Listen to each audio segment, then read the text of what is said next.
Assalamualaikum warahmatullahi wabarakatuh. Di video kali ini kami akan mencoba menyelesaikan persoalan algoritma, tentunya pada graf berbobot, untuk mencari lintasan terpendek atau shortest path dengan menggunakan dua algoritma, yaitu algoritma Dijkstra yang akan dijelaskan oleh Feby Modia, dan yang kedua adalah algoritma Flood-Warshall yang akan dijelaskan oleh Maria Risnawati. Saya akan mencoba menjelaskan penyelesaian menggunakan algoritma Dijkstra. Di sini kami menggunakan pemodelan graf yang diambil dari sebuah artikel. Terlihat di sini ada vertex A, vertex B, C, D, E, F, dan juga G. Dan setiap sisinya sudah diberikan bobot. Dan berikut adalah tabel untuk menjalankan algoritma Dijkstranya. Yang pertama kita lakukan adalah setiap verteksnya diidentifikasikan dengan nilai tak hingga untuk vertex B, C, D, E, F, dan juga G. Tapi di vertex A kita beri nilai 0. Kenapa 0? Karena di sini tujuan kita adalah untuk menentukan lintasan terpendek dari vertex A ke vertex lainnya. Dan A juga berperan sebagai vertex awalnya. Tapi kalau misal ingin menentukan vertex awalnya di vertex C misal, ya tidak apa-apa, berarti nilai 0-nya menjadi di vertex C dan di vertex A diberi nilai tak hingga. Kemudian di sini bisa dilihat ada kolom unvisited, yaitu kolom untuk vertex yang belum dikunjungi.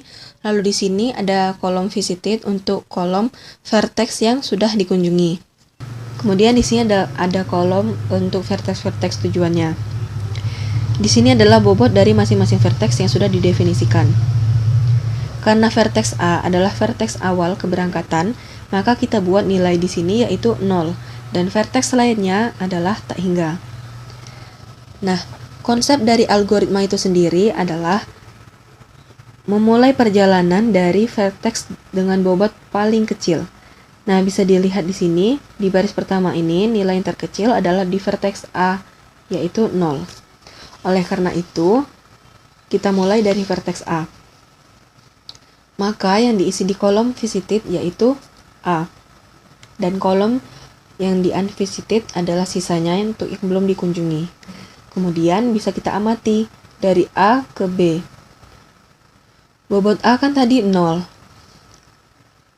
Maka ditambahkanlah dengan sisi yang dari A ke B ini. Maka 0 ditambah 7 sama dengan 7. Dan 7 lebih kecil daripada tak hingga. Kan tadi kita beri bobot di vertex B adalah tak hingga. Karena 7 lebih kecil daripada tak hingga, maka ditulislah di kolom B ini, yaitu 7,A1. Artinya, 7 ini adalah jarak lintasan terpendek dari vertex A ke vertex B pada iterasi pertama. Jadi, vertex yang di atas ini adalah kolom tujuan, kemudian yang di sini adalah vertex mulainya. Lalu kita amati lagi dari vertex A ke vertex C. Nah, di sini vertex A dan vertex C tidak bertetangga, maka bobot kita tulis di sini adalah tak hingga. Lalu dari A ke D. Bobot A kan tadi 0, maka ditambahkanlah dengan sisi yang dari A ke D ini, maka 0 tambah 5 sama dengan 5, dan 5 lebih kecil daripada tak hingga. Maka kita tulis di sini 5,A1. Artinya 5 adalah jarak lintasan terpendek dari vertex A ke vertex D pada iterasi ke-1.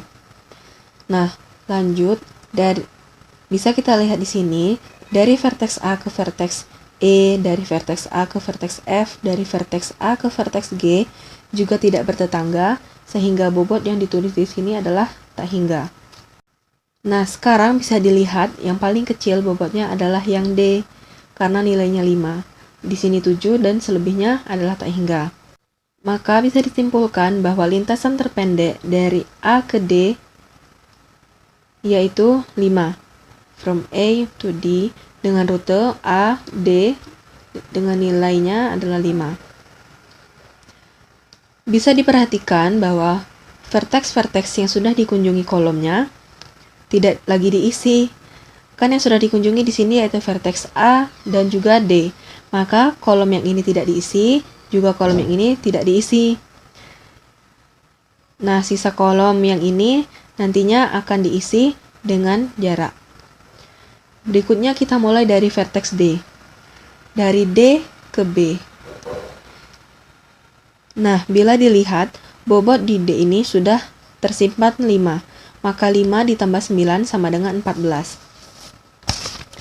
Tapi di vertex B sudah memiliki bobot, yaitu 7, A. Maka, jika 5 ditambah 9 sama dengan 14, berarti kan 14 lebih besar daripada 7. Maka yang 14 itu tidak kita pakai. Jadi nilai 7, A ini yang akan tetap digunakan. Maka kita panggil lagi nilai 7, A yang diperoleh pada iterasi pertama tadi. Jadi jangan ambil nilai yang 14 karena yang akan dipakai selalu yang terpendek.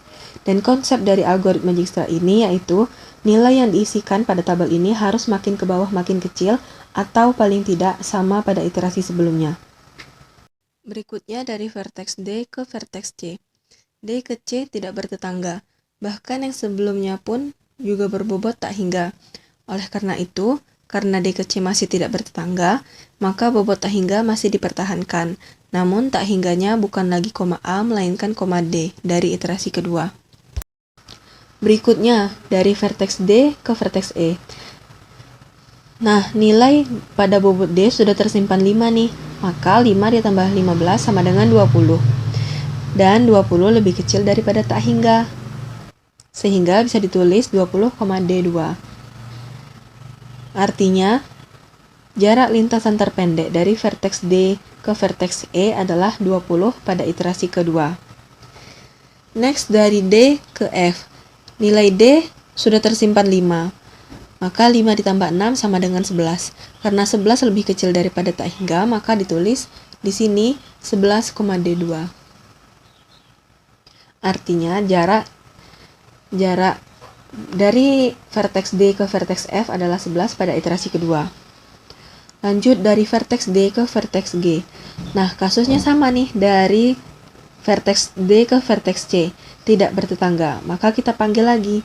Namun vertex mulainya diganti karena kita mulai dari D, maka menjadi tak hingga D pada iterasi kedua. Nah, bisa dilihat pada baris iterasi kedua ini, nilai yang terkecil ada di kolom B, yaitu 7. Maka kita bisa mulai lagi dari vertex B untuk berikutnya. Nah, dari sini bisa kita membuat rute from A to B dengan rute A, B, dan panjang lintasannya adalah 7. Kita lanjut lagi dari B ke C. Nilai B sudah tersimpan 7. 7 ditambah 8 sama dengan 15. Dan 15 lebih kecil daripada tak hingga. Sehingga kita buat di sini 15, B pada iterasi ketiga. Artinya 15 adalah jarak lintasan terpendek dari vertex B ke vertex C pada iterasi ketiga. Berikutnya dari B ke E. B sudah tersimpan nilainya 7. 7 tambah 7 sama dengan 14, dan 14 lebih kecil daripada 20, sehingga yang ditulis di sini adalah 14, B pada iterasi ketiga. Lanjut dari B ke F. Karena tidak bertetangga, seharusnya tak hingga. Nah, tapi bobot pada F sudah tersimpan 11, dan tak hingga lebih besar daripada 11. Jadi yang dipakai di sini 11, karena yang diambil selalu jarak yang terpendek. Karena tidak mungkin memakai tak hingga karena B ke F tidak bertetangga. Selanjutnya dari B ke G. Masih tidak bertetangga sehingga bobotnya masih tak hingga. Tapi komanya berbeda menjadi tak hingga, B pada iterasi ketiga. Nah, pada iterasi ketiga ini bisa dilihat kalau nilai terkecilnya yaitu 11 di F. Maka untuk berikutnya kita bisa memulai dari vertex F. Untuk rute dari A ke F bisa melewati A, D, F dengan panjang lintasan 11. Lanjut, kita mulai dari vertex F. F ke C. F ke C tidak bertetangga. Maka, jadi kita panggil lagi yang 15 ini tadi karena tidak bertetangga. Seharusnya tak hingga, tapi kita harus ambil nilai yang terkecil yaitu 15, B3. Lanjut lagi dari F ke E. F ke E. Nilai F sudah tersimpan 11. 11 ditambah 8 sama dengan 19. Tapi 19 lebih besar daripada 14. Sehingga nilai 14 lah yang harus kita tulis di sini. Karena 14 lebih kecil daripada 19. Next, F ke G. Nilai F tersimpan 11, 11 ditambah 11 adalah 22, dan 22 lebih kecil daripada tak hingga. Maka kita tulis di sini adalah 22, F pada iterasi keempat. Terlihat di sini bahwa 14 adalah nilai terkecil pada baris iterasi keempat, maka selanjutnya bisa kita mulai vertex awalnya dari vertex E. Nah, untuk rutenya, E sebelumnya dari B, dan B sebelumnya dari A. Maka, from A to E adalah rutenya A, B, E dengan bobot lintasan 14. Lanjut dari vertex E ke vertex C. Vertex E sudah tersimpan 14, 14 ditambah 5 sama dengan 19. Nah, 19 lebih besar daripada 15. Karena nilai di C di sini sudah tersimpan 15, maka 15 lebih kecil kan daripada 19, maka kita tulis di sini adalah 15. Lanjut dari E ke G. E 14 ditambah 9 sama dengan 23. Dan 23 lebih besar daripada 22, sehingga 22 tetap yang ditulis. 15 adalah nilai bobot terkecil, sehingga vertex selanjutnya adalah kita mulai lagi dari vertex C. Nah, untuk rutenya bisa dilihat, C sebelumnya dari B, B sebelumnya dari A, maka rute A ke C. A ke C adalah A, B, C dengan panjang lintasan adalah 15. Nah, yang tersisa tinggal vertex G kan ya yang belum dikunjungi, maka berarti dari vertex C ke vertex G. Nah, dari vertex C ke vertex G tidak bertetangga, maka kita panggil lagi nilai 22, F pada iterasi keempat ini. Nah, maka kita tinggal menuliskan rute dari vertex A ke vertex G.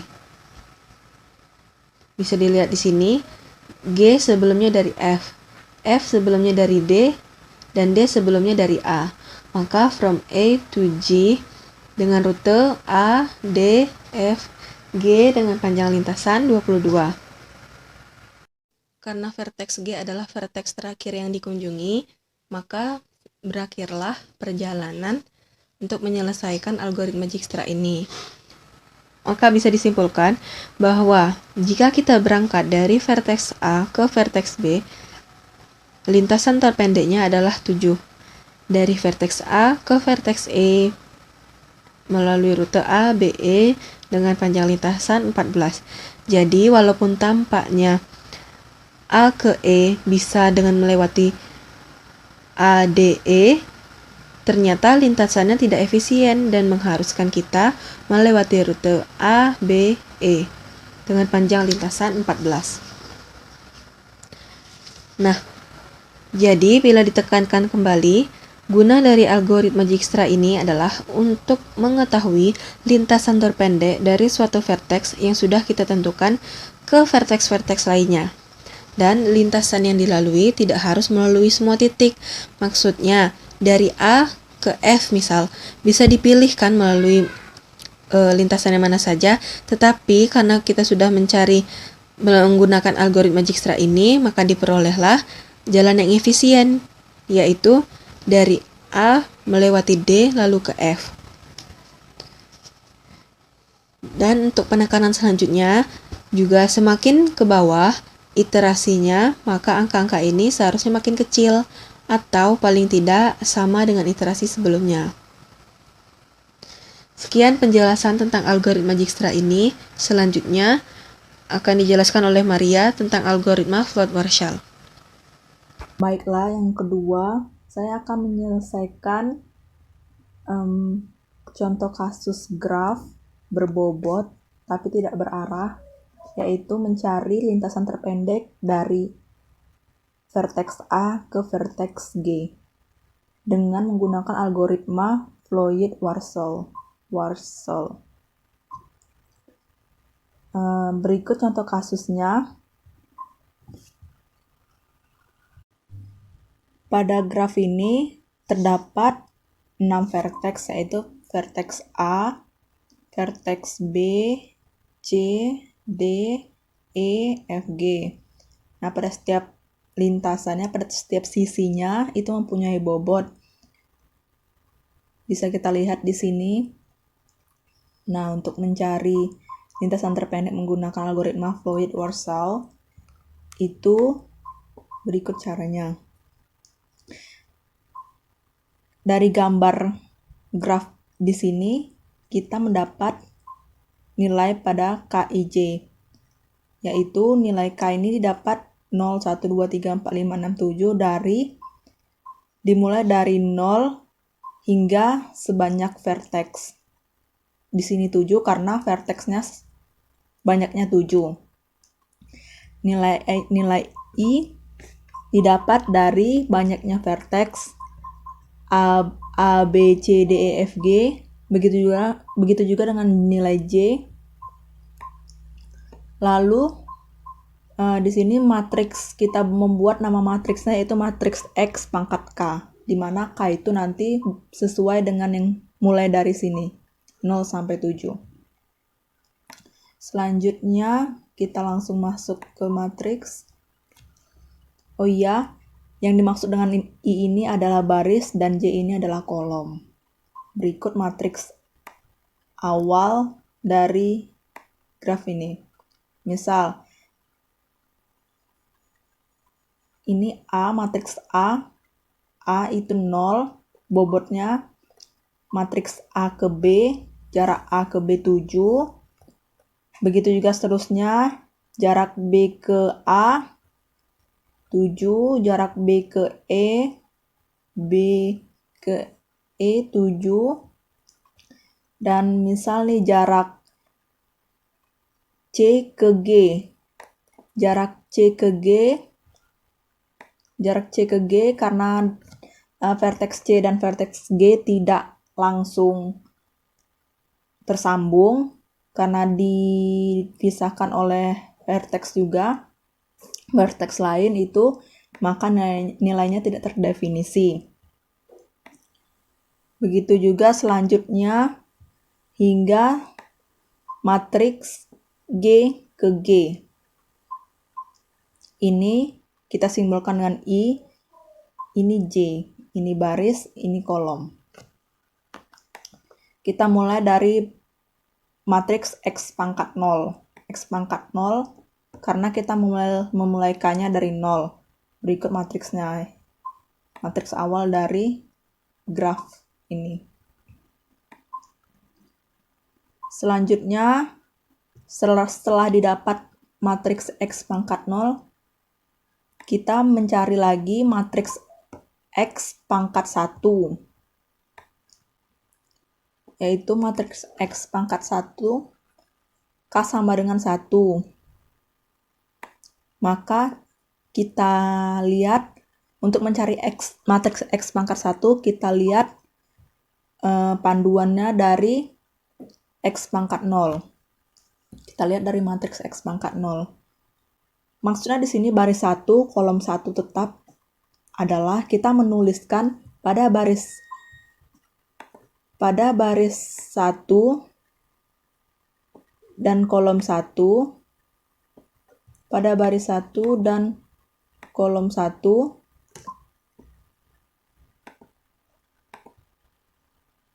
pada baris 1 dan kolom 1, kolom 1 yang ini, itu kita tulis tetap pada matriks X pangkat 1. Dan di sini rumusnya tertulis X baris X, nilai XIJ lebih besar dari X, nilai XIK tambah nilai XKJ. Maksudnya adalah X pangkat 0 baris I kolom J.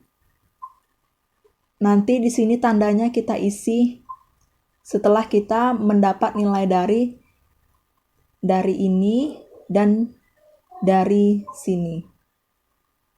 Dari XIJ dan dari XIK tambah XKJ.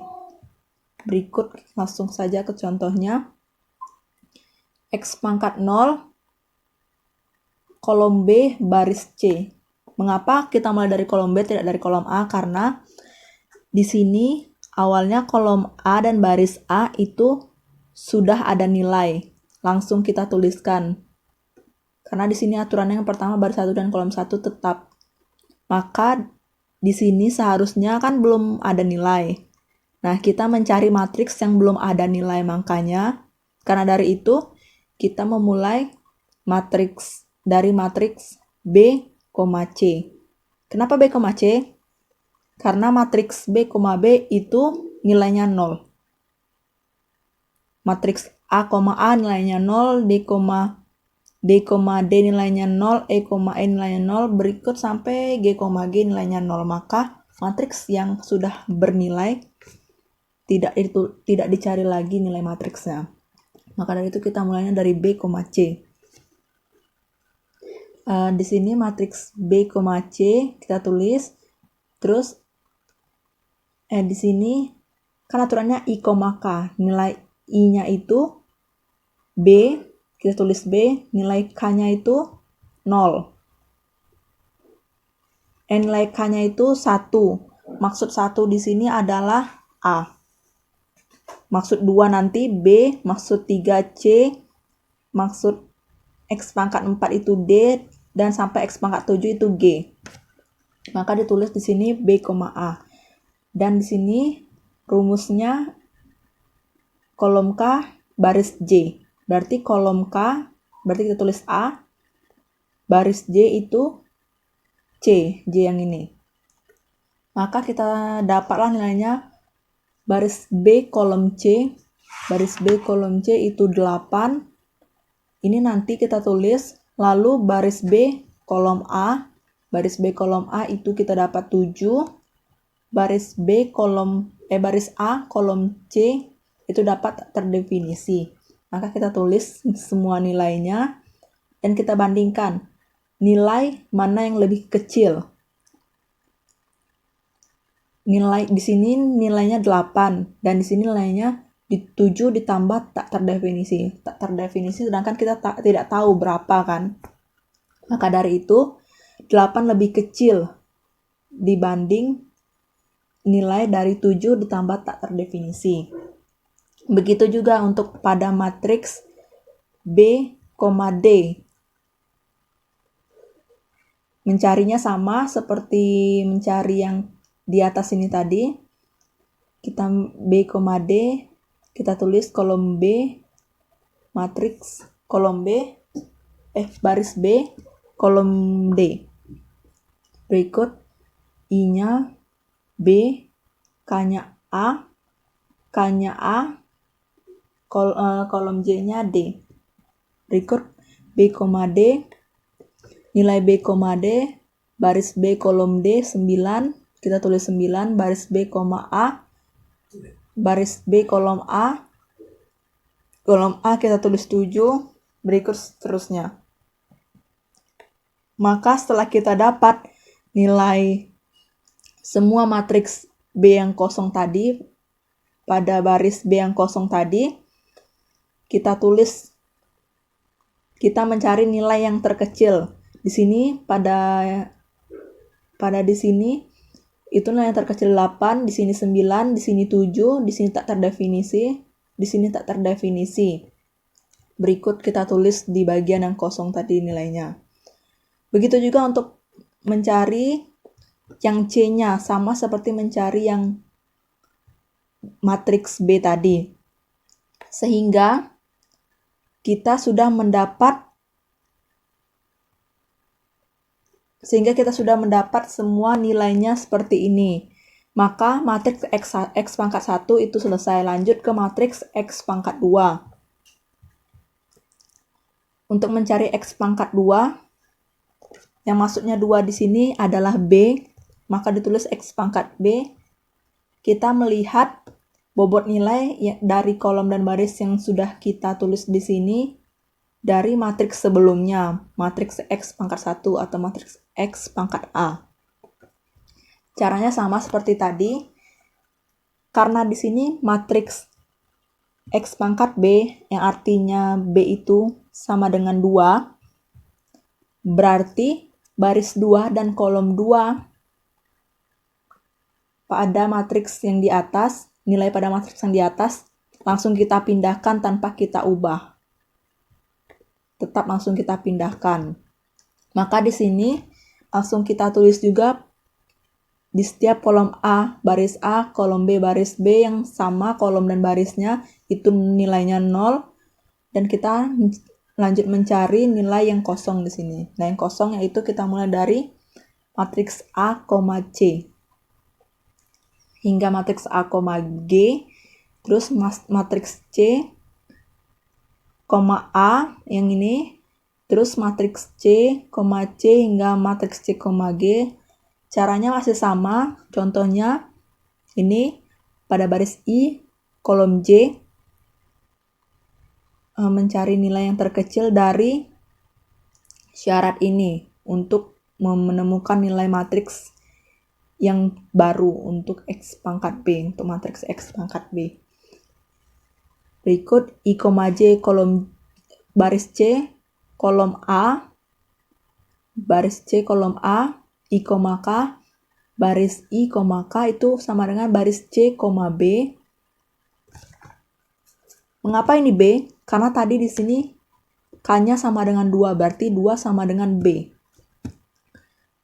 Di sini baris B, kolom A, nilainya 7.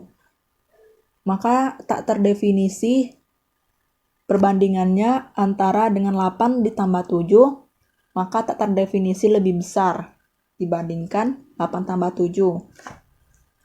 Karena dari itu, nilai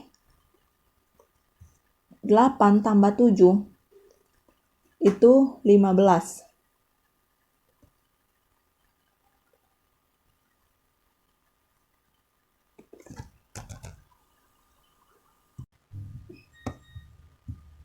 Hingga kita menemukan semua nilai matriks yang kosong hingga matriks G,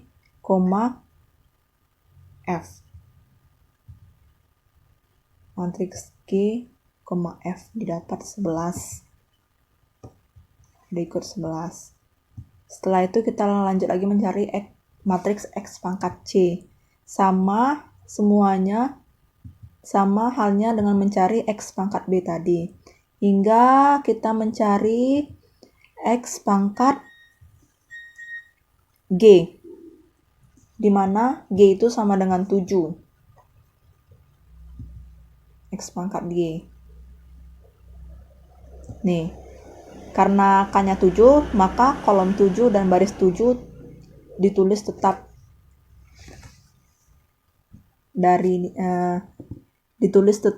pada nilai matriks yang sebelumnya.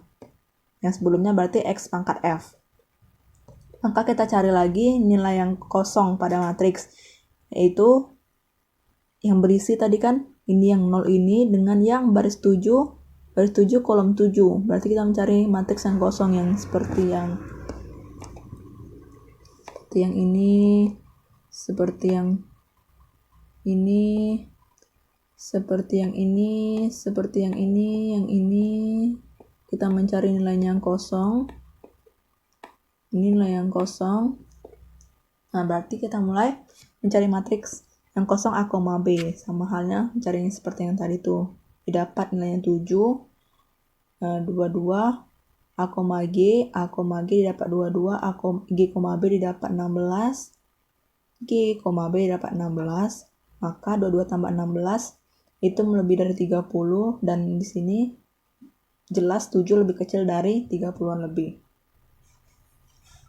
Lanjut sampai nanti nilainya kita dapat F, matriks yang kosong tadi. Setelah kita mendapat matriks terakhir tadi, yang ini, matriks X pangkat 7 yang kita ambil, kita bisa mencari lintasan terpendek dari vertex A hingga ke vertex G. Di sini vertex A ke vertex G lintasan terpendeknya 22. Mari kita coba. A ke G 22 berarti dari A ke D itu 5, terus dari D ke F itu 6, 11, dari F ke 9 itu 11. Jumlahnya 22. Dan di sini disebut menurut penyelesaian algoritma Floyd-Warshall itu lintasan terpendeknya berbobot 22. Coba kita secara manual mencari dari melalui vertex lain. Misal dari A ke D 5, dari D ke E 15, sudah 20, dari E ke G 9, 29. Lebih besar dari 22. Maka terbukti bahwa mencari lintasan terpendek dari menggunakan Floyd-Warshall itu bisa digunakan. Dari itu didapat lintasan terpendeknya A ke D, D ke F, dan F ke G. Berikut penjelasan dari saya. Lebih kurangnya mohon maaf.